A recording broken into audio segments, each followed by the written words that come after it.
La consommation de sucre libre et de glucides transformés a augmenté dans le monde entier, dans les pays développés tout comme dans les pays en développement.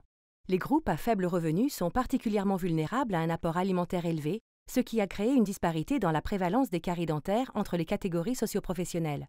Cette inégalité a créé un défi mondial pour les professionnels de la santé bucco-dentaire et jusqu'à présent, peu d'initiatives ont réussi à y remédier efficacement. Dans de nombreuses régions du monde, les jeunes enfants ne vont pas chez le dentiste. Cela peut être extrêmement problématique car lorsque les caries dentaires ne sont pas traitées, nos recherches montrent que les enfants atteints peuvent souffrir de douleurs et d'une diminution de la qualité de vie. Les coûts de traitement peuvent être élevés, ce qui exerce une pression sur les familles, et cela est particulièrement le cas des personnes issues de groupes à faible revenu.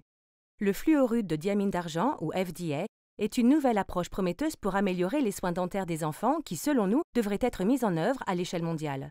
Le FDA est un liquide clair qui combine les effets antibactériens de l'argent et les effets reminéralisants du fluor.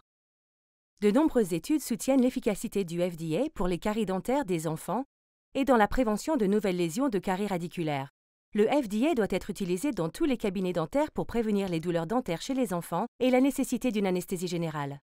Le docteur Richard Niederman a constaté que l'utilisation du FDA dans les programmes communautaires peut réduire les inégalités en matière de santé bucco-dentaire chez les enfants. La même étude a également montré que le FDA offre un meilleur rapport coût-avantage que les soins de santé bucco-dentaire traditionnels. Le docteur Pratib Phantomvanith a montré qu'une technique appelée Silver ART, qui consiste à utiliser le FDA dans le traitement restaurateur non traumatique, pouvait améliorer les résultats du traitement par rapport à la restauration ART. Cela constitue un argument supplémentaire à l'utilisation du FDA dans la pratique dentaire. Le professeur Chongun Chu a étudié l'impact de l'utilisation du FDA chez les jeunes enfants et a découvert que cela pourrait réduire considérablement l'incidence de nouvelles caries dentaires chez les enfants de la maternelle. Cette étude a connu un tel succès que le FDA est désormais appliqué dans les programmes de traitement communautaire dans toute l'île. Les autres pays doivent en faire autant. Et le docteur Jeff Knight, basé à Melbourne, a démontré que l'utilisation du FDA entraînait une réduction significative des traitements dentaires invasifs et de l'anesthésie générale, ainsi que de la douleur et de la septicémie. Le FDA est sans risque, efficace et efficient, et transforme l'approche communautaire des soins dentaires pour les enfants.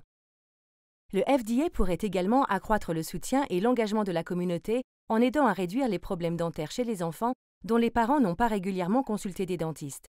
C'est pourquoi nous plaidons pour l'inclusion du FDA dans les programmes dentaires de proximité à l'échelle mondiale, en particulier pour les jeunes enfants.